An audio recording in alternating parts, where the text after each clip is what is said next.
Good morning students. Sunrise education academy में आपका स्वागत है। मैं परवीन सोनी। लास्ट टाइम पर बेटा अपन ने चैप्टर नंबर 3 के अंदर पॉलिनेशन कंप्लीट किया। पॉलिनेशन के अंदर बताया था कि पॉलिनेशन क्या होता है, कितने प्रकार का होता है, और साथ ही साथ एक दो क्वेश्चन भी दिए थे। उम्मीद करता हूँ कर लिए होंगे। आज उसी का अगला टॉपिक करते हैं, इनकॉम्पेटिबिलिटी या स्वबंध्यता। अब इनकॉम्पेटिबिलिटी क्या होती है, ध्यान देना। इनकॉम्पेटिबिलिटी या स्वबंध्यता, स्वबंध्यता की परिभाषा कितने प्रकार की होती है और फर्टिलाइजेशन निचेशन के बारे में भी पढ़ेंगे। तो सबसे पहले ध्यान देना, इनकॉम्पेटिबिलिटी या स्वबंध्यता। देखें इनकम्पेटिबिलिटी का मतलब क्या हो गया, the failure of fertilization between the functional and fertile male and female gametes is termed as incompatibility. और अनफर्टिलिटी कहने का मतलब पूर्णतया कार्यक्षम नर तथा मादा युग्मकों की जो निश्चेषण में जो विफलता देखने को मिलती है, पूर्णतया कार्यक्षम नर तथा मादा युग्मकों की निश्चेषण में विफलता को क्या कहेंगे, इनकम्पेटिबिलिटी या असंगतता। समझ लो, जो नर तथा मादा युग्मक है उनकी जो निश्चेषण में विफलता देखने को मिलती है, मतलब जो जर्मिनेट नहीं हो पाते, उनको कहेंगे स्वबंध्यता या स्वनिश्चेषिता। अब ये दो प्रकार की होती है, एक तो होती है इंटर स्पेसिफिक, एक होती है इंट्रा स्पेसिफिक। इंटर स्पेसिफिक जिसको हिंदी में कहेंगे अंतराजातीय, और इंट्रा स्पेसिफिक जिसको कहेंगे आंतरजातीय। अंतराजातीय का मतलब क्या हो गया, when incompatibility between the different members of species of a genera और genus is termed as inter specific incompatibility. कहने का मतलब एक ही वंश की अगर दो अलग अलग जातियों के बीच में अगर असंगतता देखने को मिलती है तो उनको कहेंगे अंतराजातीय स्वबंध्यता। समझ रहे हो, जैसे यहाँ ब्रेसिका कंपेस्ट्रिस है और यहाँ ब्रेसिका रापा, ये जीनस हो गया। एक ही वंश की दो अलग अलग जातियों के बीच में अगर असंगतता है तो उसको कहेंगे अंतराजातीय इनकम्पेटिबिलिटी या इंट्रा स्पेसिफिक इनकम्पेटिबिलिटी, अंतराजातीय स्वबंध्यता। दूसरी है आंतरजातीय या इंट्रा स्पेसिफिक, ये है इंटर और ये है intra. When incompatibility between members of same species termed as intraspecific, it is also called as self incompatibility primula। कहने का मतलब जैसे प्रिमोला पादप है, प्रिमोला पादप के सदस्यों के अंदर ही समझ लो एक ही जाति के सदस्यों में समान जातियों के अंदर असंगतता देखने को मिलती है तो उनको कहेंगे, क्या कहेंगे, इंट्रा स्पेसिफिक इनकम्पेटिबिलिटी। ओके, ये दो प्रकार की थी, inter specific and intra specific. अब इंट्रा स्पेसिफिक को सेल्फ इनकम्पेटिबिलिटी भी कहते हैं क्योंकि समान जाति के सदस्यों के बीच में देखने को मिलती है, तो इस वजह से मैंने इसको फर्दर क्लासीफाई किया।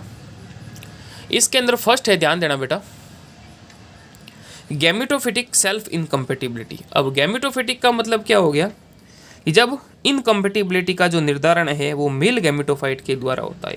The incompatibility decided by male gametophyte और by pollen grain, then it is called gametophytic incompatibility. Sporophytic, it is incompatibility is due to the gene, then it is called as sporophytic incompatibility. कहने का मतलब जब incompatibility का जो निर्धारण है बीजाणुद्भिद उत्तक के अगर किसी भी जीन से होता है तो उसको तो कहेंगे स्पोरोफाइटिक। अगर नर युग्मकोद्भिद या पोलन ग्रेन से होता है तो उसको कहेंगे युग्मकोद्भिद असंजनन। अगर बीजाणुद्भिद उत्तक से होता है तो उसको कहेंगे बीजाणुद्भिद असंगतता, और अगर मेल गैमेटोफाइट या पोलन ग्रेन से होता है तो उसको कहेंगे युग्मकोद्भिद असंगतता। ओके, अब देखिए इसी को कंटिन्यू करते हैं।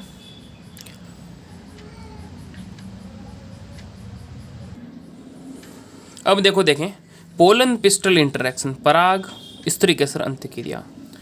It is leads to incompatibility in plants.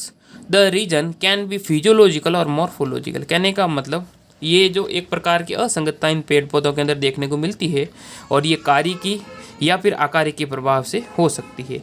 These are control by multiple alleles of gene, और ये जो है बहु युग्म विकल्पी के जीन के द्वारा कंट्रोल की जाती है। The following result of self incompatibility और self sterility in plants observe. Self sterility या जो स्वबंध्यता है उनके क्या क्या परिणाम होते हैं, देखो देखिए। Germinate of pollen grain is absent, कहने का मतलब स्टिग्मा के ऊपर, जैसे ये स्टिग्मा वाला पोर्शन हो गया ना, स्टिग्मा के ऊपर जो पोलन ग्रेन आ जाते हैं लेकिन जर्मिनेट नहीं हो पाते। दूसरा, growth of pollen tube does not occur, यहाँ से जो पोलन ट्यूब है वो अंडाशय तक, कहने का मतलब नहीं पहुँच पाती, इस वजह से सेल्फ स्टेरिलिटी देखने को मिलती है। इसके बाद reaching of pollen tube does not at right place, जो पराग नलिका है जो राइट मतलब उचित स्थान पर नहीं पहुंच पाती। फिर breaking of pollen tube in style itself, कहने का मतलब स्टाइल के अंदर जो पोलन ट्यूब है वो ब्रेक डाउन हो जाती है, नष्ट हो जाती है, जिससे इसके अंदर जो मेल गैमीट है वो डिस्ट्रॉय हो जाते हैं। Fifth last point, combination of nuclei does not takes place, कहने का मतलब पराग नलिका अंडाशय तक पहुंच रही है, बीजांड तक पहुंच रही है, मेल गैमेट भी छोड़ रही है, लेकिन इनका जो है प्रॉपर तरीके से कॉम्बिनेशन नहीं हो पाता, इस वजह से इनके अंदर भी मतलब सेल्फ स्टेरिलिटी या सेल्फ इनकम्पेटिबिलिटी देखने को मिलती है। तो इस तरीके से बेटा ये 4-5 कारण थे सेल्फ इनकम्पेटिबिलिटी के। ओके, तो ये इनकम्पेटिबिलिटी अपन ने कंप्लीट किया। फिर आगे अपन करेंगे फर्टिलाइजेशन या निषेचन। इसका हिंदी में देख लो, देखें असंगतता या अनिश्चयता, क्या मतलब हो गया? पूर्णतया कार्यक्षम नर एवं जनन क्षम नर एवं मादा युग्मकों के पूर्णतया कार्यक्षम एवं जननक्षम जो है जननक्षम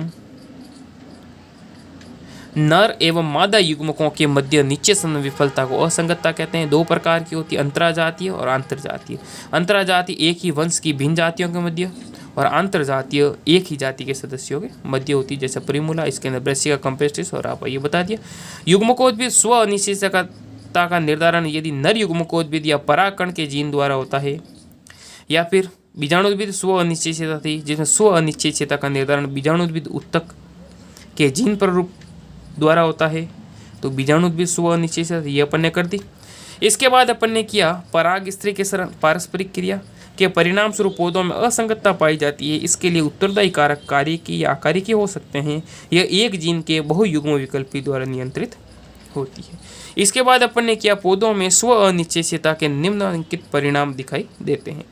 पराग कणों के अंकुरण का अभाव, पराग नलिका की वृद्धि न हो पाना, ये अपन ने मतलब आगे अपन ने देख लिए, जो इंग्लिश मीडियम वाला जो मतलब पेज था उसके अंदर।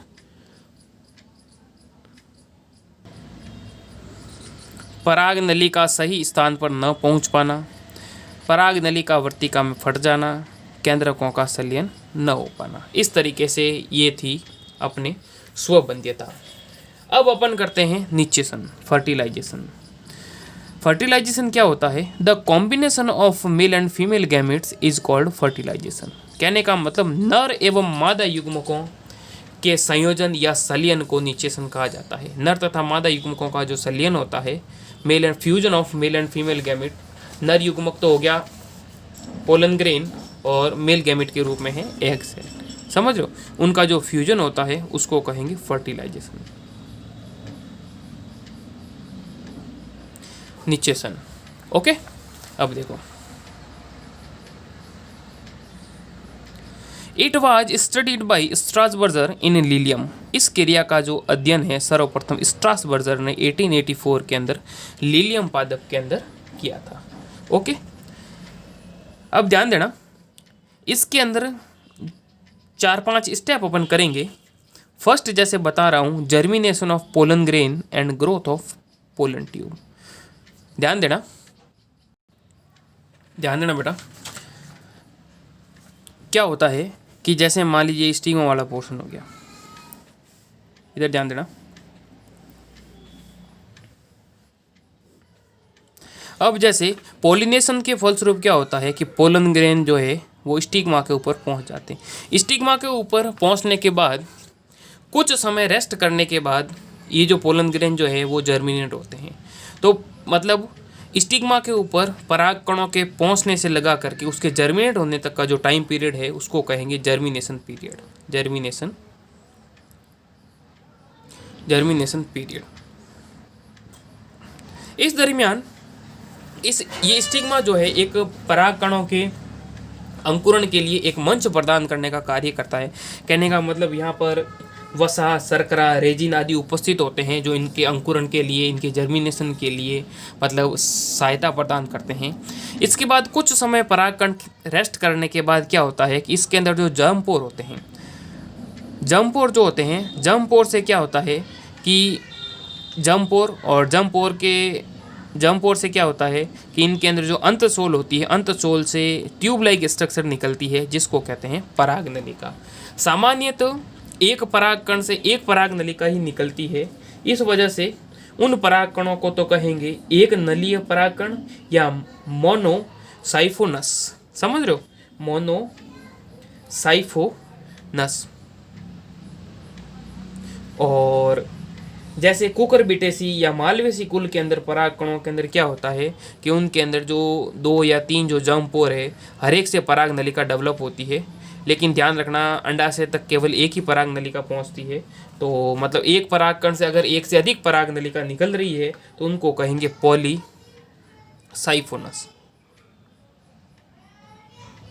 बहुनलिकीय। समझ रहे हो? तो इस तरीके से मतलब ये परागकणों का अंकुरण कहने का मतलब इस वर्तिकाग्र के ऊपर शुरू हो जाता है। और साथ ही साथ ये जो है कहने का मतलब अभी मैंने बताया, वर्तिकाग्र जो है परागकणों के एक मंच का कार्य करता है और अंकुरण के लिए सहायता प्रदान करता है। समझ रहे हो? और इसके बाद में क्या होता है कि इसमें अंतिम रूप से जो है एक ही पराग नली क्रियाशील होती है। पराग नलिका की लंबाई वर्तिका की लंबाई पर निर्भर करती है और मक्का में इसकी जो लंबाई है वो 450 mm के आसपास होती है। ओके, इससे कहने का मतलब एक ही पराग नलिका जो है वो अंडाशय तक पहुंचेगी।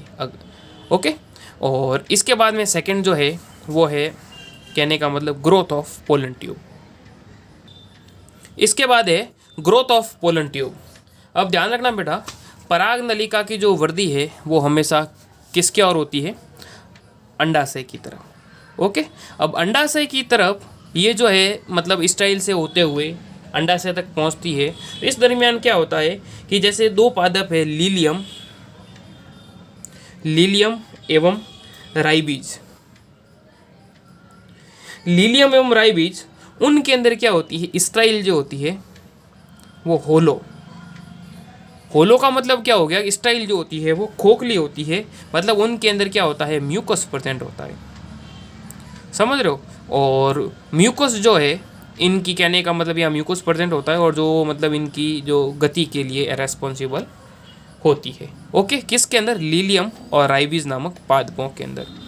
इसके अलावा 2 पादप और है, ध्यान देना बेटा, जैसे ओइनोथेरा और पिटूनिया।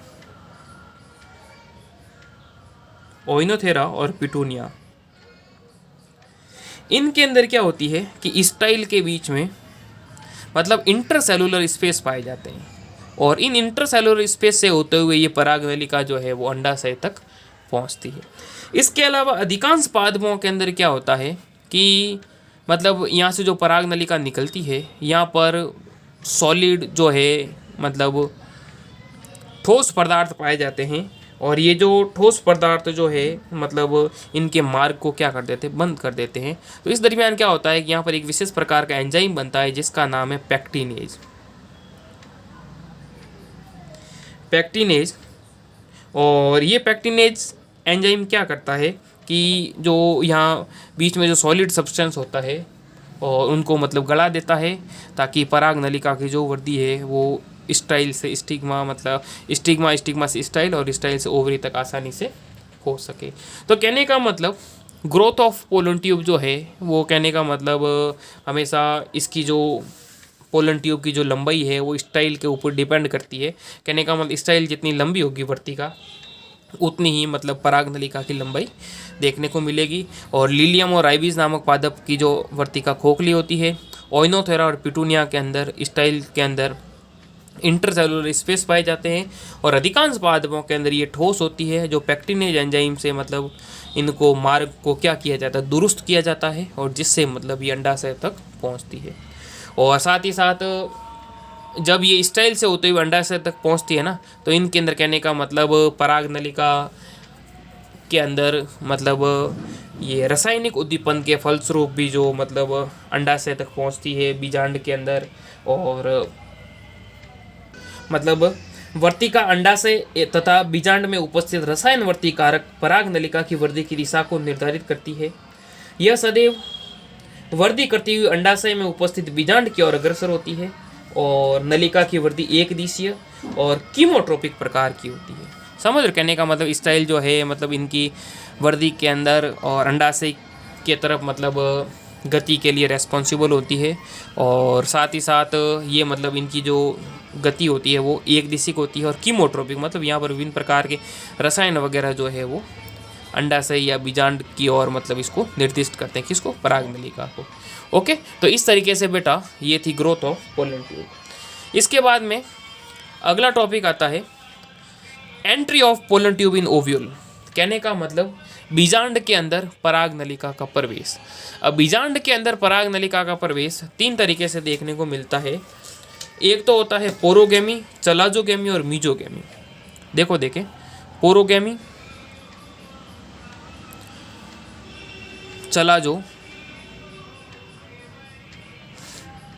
चलाजोगेमी और मीजोगेमी। ध्यान देना बेटा, जैसे मान लीजिए ये ओव्यूल है और ये मतलब इंटेग्यूमेंट से,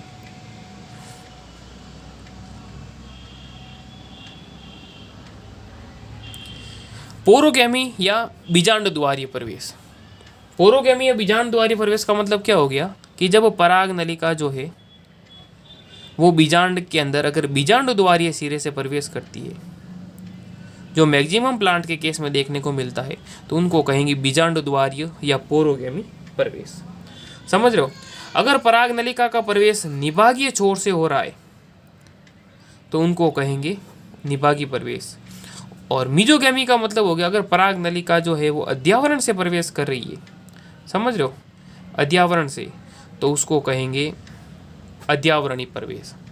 ओके, देखो देखें, ये देखो, ये हो गया पोरोगेमी, ये हो गया जैसे चलाजोगेमी यहाँ से मतलब, और ये हो गया अध्यावरणी। ओके, इस तरीके से मतलब 3 प्रकार से ये जो है प्रवेश जो है बीजांड में देखने को मिलता है पराग नलिका का। अब देखो, बीजांड द्वारीय प्रवेश या पोरोगेमी जो है अधिकांश प्लांट के अंदर देखने को मिलता है। निभागीय प्रवेश ये जो कैजुराइना, बिटुला, ये जो पादप होते हैं उनके अंदर, जो फ्लोवरिंग प्लांट है उनके अंदर देखने को मिलता है। इसके बाद मीजोगेमी या अध्यावरणी ये जो कुकुरबिटा, पॉपुलस, उन पादपों के अंदर देखने को मिलता है। इस तरीके से ये 3 प्रकार का प्रवेश। इसके बाद में entry of pollen tube in embryo sac. अब बीजांड के अंदर प्रवेश हो गया। बीजांड के अंदर क्या होता है, एम्ब्रियो सैक होता है जो 7 कोशिका और 8 केंद्रक स्टेज देखने को मिलती है। तो उसके अंदर ध्यान देना क्या होता है, देखो देखें, पराग नलिका का भ्रूण कोश में प्रवेश। पराग नलिका का भ्रूण कोश के अंदर प्रवेश, देखो देखें, appearance of pollen tube in embryo sac through the micropyle and.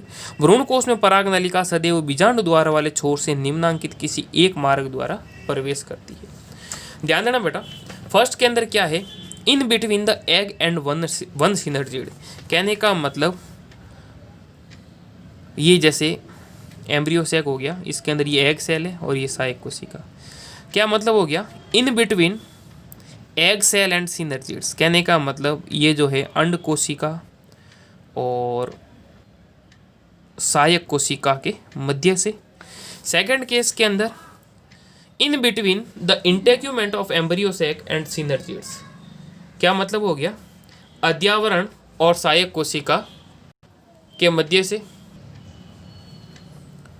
In between the integument of embryo sac and synergids. कहने का मतलब ये जैसे ये अध्यावरण वाला पोर्शन है, अध्यावरण और सहायक कोशिका के मध्य से, या फिर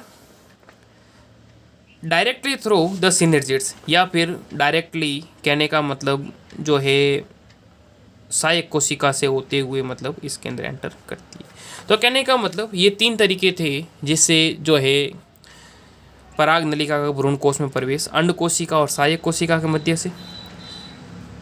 अंड कोशिका जैसे मान लीजिए ये अंड कोशिका है और ये सहायक कोशिका यहाँ से, या फिर integument of embryo second synergids, मतलब इनके जो इंटेग्यूमेंट्स है मतलब यहाँ से होते हुए और सहायक कोशिका के मध्य से, या फिर सहायक कोशिका को बेधते हुए। इस तरीके से ये जो पराग नलिका भ्रूण कोश में प्रवेश करती है।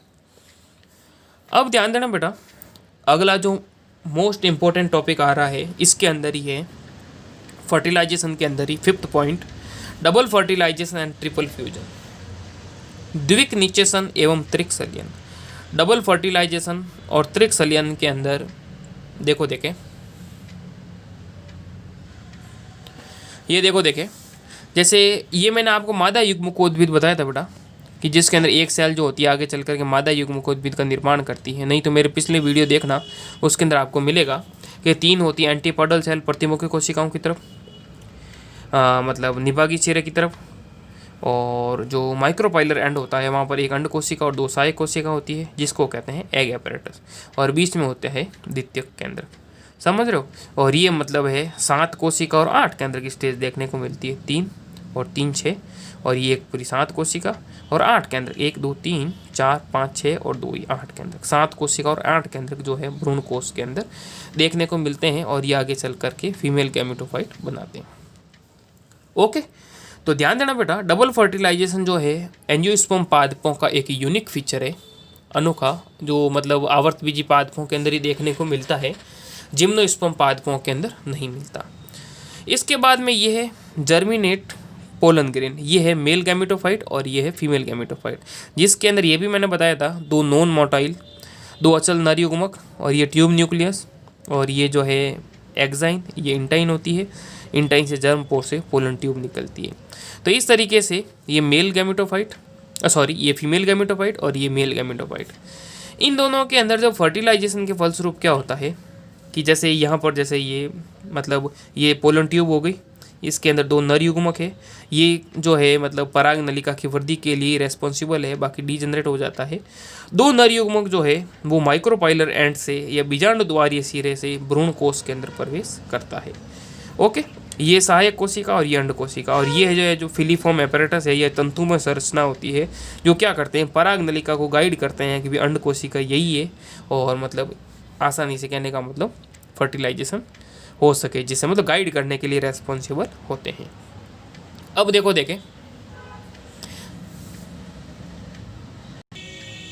देखो पोलन ट्यूब जो है वो ओव्यूल तक पहुंची और ओव्यूल से एम्ब्रियो सैक के अंदर, और इनके अंदर जो 2 नॉन मोटाइल मेल गैमेट थे उनके अंदर फर्स्ट मेल गैमेट जो हैप्लॉइड होता है वो अंड कोशिका के साथ फ्यूज होकर के क्या बनाएगा, जाइगोट या युग्मनज, जिसको कहेंगे सिनगैमी या युग्मक संलयन।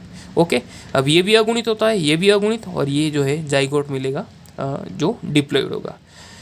ओके, दूसरा जो नर युग्मक होता है वो द्वितीयक केंद्रक के साथ फ्यूज होकर के क्या बनाता है, PEN प्राइमरी एंडोस्पर्म न्यूक्लियस, प्राथमिक भ्रूणपोष केंद्रक, जो क्या होता है, ट्रिप्लॉइड होता है, इसको कहेंगे त्रिक संलयन।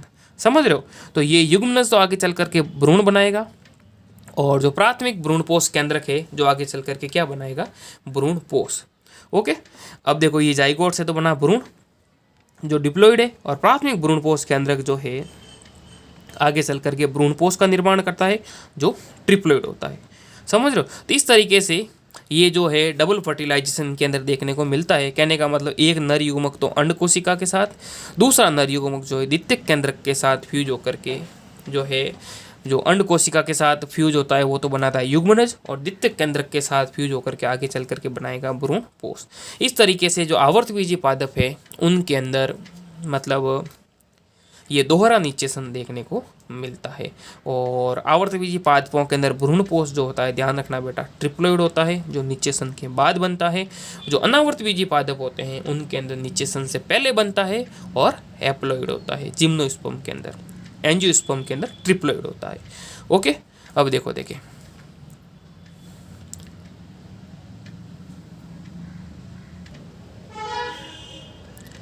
Double fertilization first study Nawaschin 1898 in Fritillaria and Lilium plants. द्वितीय निषेचन का जो अध्ययन है सर्वप्रथम नावास्चिन ने 1898 में किया था फ्रिटिलेरिया और लिलियम नामक पौधों के अंदर।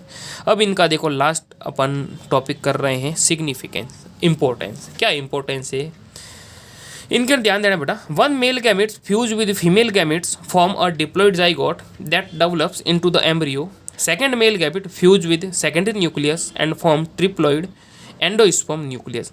एक नर युग्मक अंड कोशिका के संयोजन से द्विगुणित युग्मनज बनाता है जो परिवर्तित होकर भ्रूण का निर्माण करता है।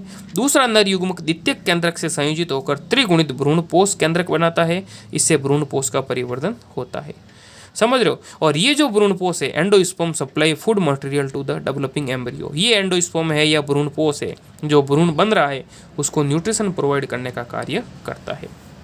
भ्रूणपोष विकसित हो रहे भ्रूण के पोषण के लिए प्रारंभिक स्रोत होता है। Many plants embryologist trust that due to the presence of male and female chromosome. कहने का मतलब इस भ्रूणपोष के अंदर जो है मेल और फीमेल या जो मतलब पैतृक और मात्रक जो गुणधर्म होते हैं in the endosperm it show hybrid character for the health of seed, gametic fusion and triple fusion both are necessary. कहने का मतलब अनेक पादप भ्रूण वैज्ञानिकों का मानना है कि भ्रूणपोष में पैतृक और मात्रक गुणसूत्र होने के कारण यह संकरोज प्रदर्शित करता है। बीजों की जीवन क्षमता के लिए युग्मक सलियन और त्रिसंयोजन दोनों ही आवश्यक है। कहने का मतलब एक तो इसको न्यूट्रिशन प्रोवाइड करने का कार्य करता है भ्रूण को, और साथ ही साथ इनके अंदर पैतृक और मात्रक गुणसूत्र होने के कारण ये संकरोज भी है, ताकि जो है बीजों की जीवन क्षमता के लिए युग्मक सलियन और त्रिसंयोजन जो है मतलब दोनों ही आवश्यक है, ताकि इससे मतलब संकरोज बीज बन सके और कहने का मतलब अच्छे पेड़ पौधे अपन प्राप्त कर सके। तो इस तरीके से बेटा ये अपना आज का लेक्चर था जिसके अंदर अपन ने डबल फर्टिलाइजेशन और साथ ही साथ इनकम्पेटिबिलिटी किया। अब एक दो क्वेश्चन होमवर्क के अंदर डाल रहा हूँ, उसको नोट डाउन कर लो। ये नोट डाउन कर लो। What do you mean by incompatibility? असंगतता को परिभाषित कीजिए। और सेकंड है बीजांड में पराग नलिका कितने प्रकार से प्रवेश करती है? In how many ways does the pollen tube reach the ovule? Okay बेटा, ये आज का लेक्चर था। इसकी पीडीएफ आपको मिल जाएगी। फिर भी कोई डाउट है तो आप मेरे व्हाट्सएप नंबर पर पूछ सकते हैं 9460656610 पर। ओके, और जो भी डाउट है पढ़ते रहें, नोट डाउन करते रहें, और अगर मतलब कोई भी अगर टॉपिक समझ में नहीं आया है तो आप भले पर्सनल मैसेज करके भी पूछ सकते हैं 9460656610। रिवीजन करते रहें, पढ़ते रहें, नोट डाउन करते रहें, नोट्स भी ऐसे साथ में बनाते रहें, ताकि अगर मतलब बाद में समस्या नहीं रहे। और मतलब जैसे जो भी सिलेबस जो कम हुआ है वो भी मैंने बता दिया है। इसकी पीडीएफ आपको मिल जाएगी हिंदी मीडियम इंग्लिश मीडियम दोनों के लिए। और फिर भी अगर कोई समस्या है, समझ में नहीं आता है, तो बार बार वीडियो देखें, और फिर भी नहीं आता है तो आप पूछ सकते हैं। ओके, और ये जो क्वेश्चन डाल रहा हूँ ये क्वेश्चन जो इम्पोर्टेंट क्वेश्चन है एग्ज़ाम में आ रखे हैं, इसको भी साथ साथ में नोट डाउन करते रहें।